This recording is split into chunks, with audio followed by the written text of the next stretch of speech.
আজ ছিল আমার জন্মদিন, আর প্রতি বছরের মতো সকাল থেকেই প্রচুর বৃষ্টি হচ্ছে। এই দিনে অন্যান্য বছর যতটা আনন্দ ও উত্তেজনা থাকে সেটা এবছর একেবারেই ছিল না। সকালবেলা কাকুর সাথে মন্দিরে পুজো দিতে গিয়েছিলাম। তারপর কি হলো তোমরাই দেখে নাও। আরে এরা বুদ্ধু সব জুতা সব সামনে রেখে দে দূর দূর ছাতা কে রেখে দিয়েছি ছাতা চুরা চুরি করতে আসি কে গৃহস্থ কো সেটা জাগি দিয়ে happy birthday to you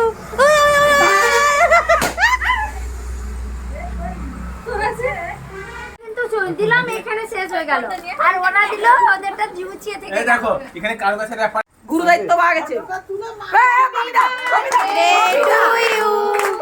happy birthday happy birthday dear Pranati happy birthday to you cake সরকার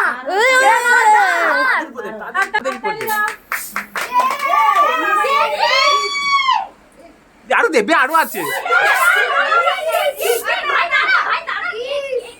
হে প্রভু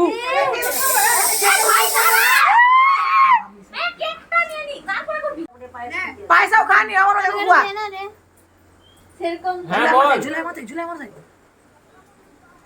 যাচ্ছে ঝুলাই মাথায় কি পানি হ্যাঁ দে দে আরে পরে মারামারি চাইছি আর নেই মুখে ঢুকিয়ে দে আমি ভিডিও করছি আর মামি একটু খাই দাও এ কাট রে 9টা বাজলা দোকান বন্ধ হয়ে যাবো হ্যাঁ আমি খাওয়াচ্ছি আর তোর মা খাওয়াবে আর দিদাদেরকে ডেকে দে এ মোটা হয়ে যাবি রে মোটা হয়ে যাবি পায়েস আছিস মোটা হয়ে যাবি চাকরি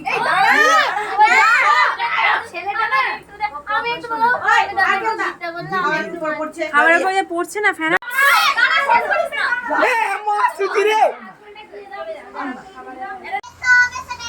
বাবা চিৎকার কর চিৎকার কর চিৎকার কর বেশ এডি রাস্তারে লুক করে জানি আনি হইলা এর কি হচ্ছে এডি কিছু ব্যক্তিগত কারণে এই বছরের জন্মদিন পালন বন্ধ রেখেছিলাম। কিন্তু এই যে পাগলের দল, এরা তো কোনো মতে মানবেই না। আমার মায়ের সাথে চুপি চুপি আলোচনা করে এরা এই সারপ্রাইজটা প্ল্যানিং করেছিল। মিথ্যে কথা বলবো না, আমিও একটু একটু সন্দেহ করেছিলাম, তবে বুঝতে পারিনি যে এরা কি করতে চাইছে। এরপর দেখো, এরা এখানে আমার গিফটে পাওয়া সব চকলেটগুলো প্রথমেই খেয়ে সব শেষ করে দিচ্ছে। এরপর যারা উদ্যোগ নিয়ে আমাকে এই সারপ্রাইজটা দিয়েছিল তাদের উদ্দেশ্যে আমি কিছু বক্তব্য দিচ্ছি। কথাটা হচ্ছে যে সবকিছু সব অ্যারেঞ্জমেন্ট ঠিক আছে, আমি চেয়েছিলাম না যদিও করেছি ঠিক আছে, সবকিছুই সবারটাই মানে সবকিছুই ভালো লেগেছে, কিন্তু সবার মধ্যে সব থেকে বেশি যেটা ভালো লেগেছে এই ব্যক্তি পায়েস করে নিয়ে এসেছেন, মানে কি বলবো জন্মদিনে যেটা মেইন আর কি পায়েস, এই ব্যক্তি পায়েস করে নিয়ে এসেছেন। সেটা হচ্ছে সেটা মানে এর একার আইডিয়া না, সবাই বলে ভিখারি বসে না হ্যাঁ ওভারঅল যেই বলুক না কেন যেই করুক না কেন ওভারঅল পায়েসটা যে সেটা হচ্ছে সবকিছুর মাঝখানে সেটা হচ্ছে ঠিক আছে, তার জন্য কোনো থ্যাংক ইউ দিতে হবে না।